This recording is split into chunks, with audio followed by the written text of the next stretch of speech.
ingin mempresentasikan sejarah pemilu di Indonesia. Kan saya Aulia Ardiarasti, absen 4. Di sini saya akan menjelaskan sejarah pemilu yang ada di Indonesia. Dikutip dari laman resmi Komisi Pemilihan Umum atau KPU, pada 18 Agustus 1945, Panitia Persiapan Kemerdekaan Indonesia atau PKI segera menetapkan Soekarno dan Muhammad Hatta sebagai Presiden dan Wakil Presiden untuk pertama kalinya. Setelah dilantik, Muhammad Hatta mendorong pembentukan partai-partai politik untuk persiapan rencana penyelenggaraan pemilu di tahun 1946. Maklumat 10 melegitimasi partai-partai politik yang sudah terbentuk sejak zaman Belanda dan Jepang. Amanat Maklumat 10 selain pembentukan partai-partai politik adalah menyelenggarakan pemilu untuk memilih anggota DPR di tahun 1946.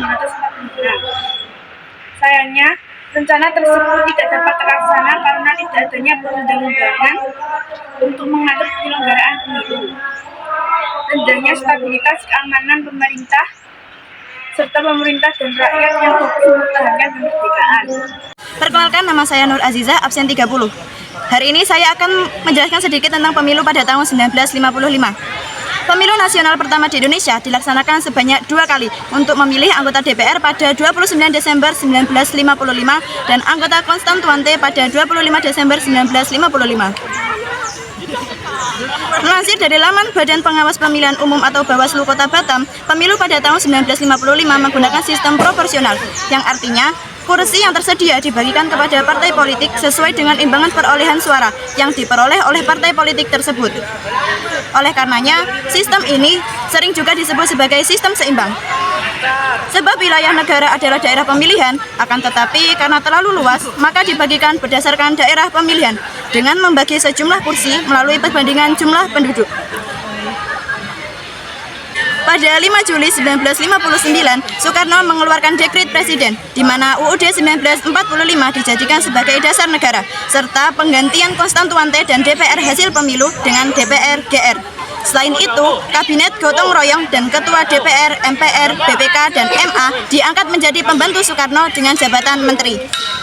Nama saya Himatul Gistari, absen 27. Di sini saya akan menjelaskan pemilu tahun 1971. Setelah pemerintahan presiden, sekarang MPRS menetapkan Soekarno sebagai presiden pada tanggal 12 Maret 1967. Lalu pada tanggal 27 Maret 1968, Soekarno diterapkan sebagai presiden sesuai hasil sidang umum MPRS. Adapun mengenai pembagian kursi, cara pembagian yang digunakan pada pemilu 1971 berbeda dengan pemilu 1955. Pada periode itu sebagai dasar, maka sesuai kursi tersebut habis di setiap daerah pemilihan. Pada laman Kebuk dijelaskan bahwa pemilu 1971 diikuti oleh partai politik dan Lormas. Pemilu tahun 1982, 1989, 1992, dan 1997. Presiden Soeharto memerintah selama 30 tahun dengan 6 kali penyerahan pemilu untuk memilih anggota DPR, DPRD tingkat 1, dan DPRD tingkat 2. Sementara itu, Presiden dan Wakil Presiden ditentukan dari hasil sidang umum MPR meski Soeharto menjadi presiden selama 30 tahun, Wakil Presiden selalu berganti setiap periodenya. Perkenalkan, nama saya Putri Nur Komaria, absen 32. Saya di sini akan menjelaskan tentang pemilu tahun 1999 dan 2004. Berlongsornya pemerintahan Soeharto membuat pemilu diadakan lebih cepat daripada sebelumnya, yaitu pada tahun 1999. Padahal seharusnya pemilu diadakan kembali pada tahun 2002. Pemilu tahun 1999 diadakan pada tanggal 7 Juni 1999 dan diadakan dengan damai tanpa ada kekacauan.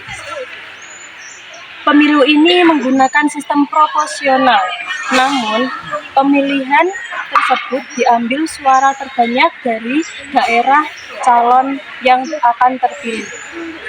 Dari ketetapan sidang MPR yang menjadi presiden dan wakil presiden tahun 1999 yaitu Abdurrahman Wahid dan ketua PDIP yaitu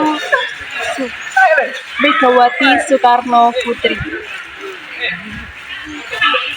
Hal tersebut kemudian digantikan menjadi Megawati Soekarno Putri dan Hamzah Has pada sidang MPR RI tanggal 23 Juni 2001. Pemilu tahun 2004. Dalam pemilu tahun 2004, presiden dan wakil presiden dapat dipilih langsung oleh rakyat lantaran terjadi perubahan amandemen Undang-Undang Dasar 1945.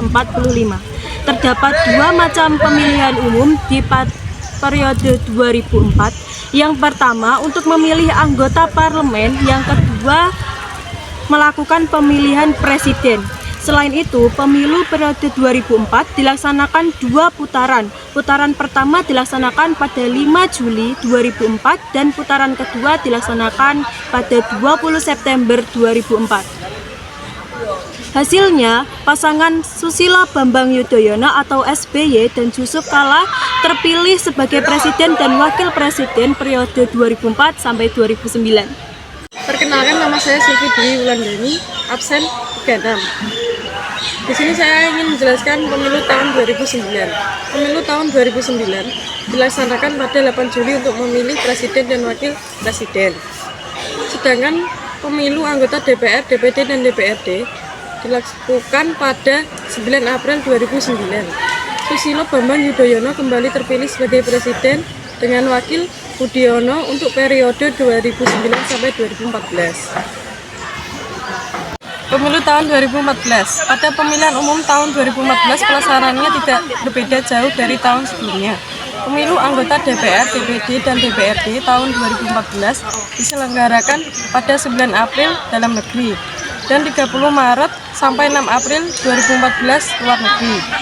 Sementara itu, pemilu presiden dan wakil presiden dilaksanakan pada 9 Juli 2014. Hasilnya pasangan Joko Widodo dan Muhammad Yusuf Kala ditetapkan sebagai presiden dan wakil presiden Republik Indonesia periode 2014 sampai 2019.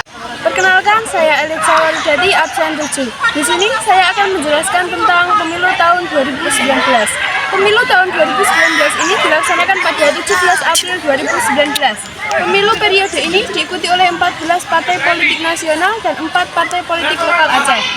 Pemilu tahun 2019 dimenangkan oleh pasangan Joko Widodo dan Maruf Amin sebagai presiden dan wakil presiden pada tahun 2019 dan sampai 2024. Sistem pemilu. 1. Ada 3 macam pemilu, yaitu pemilu DPR, DPD, dan DPRD, pemilu presiden dan wakil presiden. 2.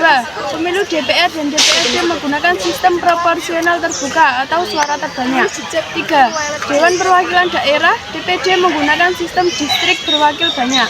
4. Presiden dan wakil presiden dipilih secara langsung oleh rakyat melalui pemilu presiden dan wakil presiden. Dari kelompok 3, kurang lebihnya mohon maaf. Wassalamualaikum warahmatullahi wabarakatuh.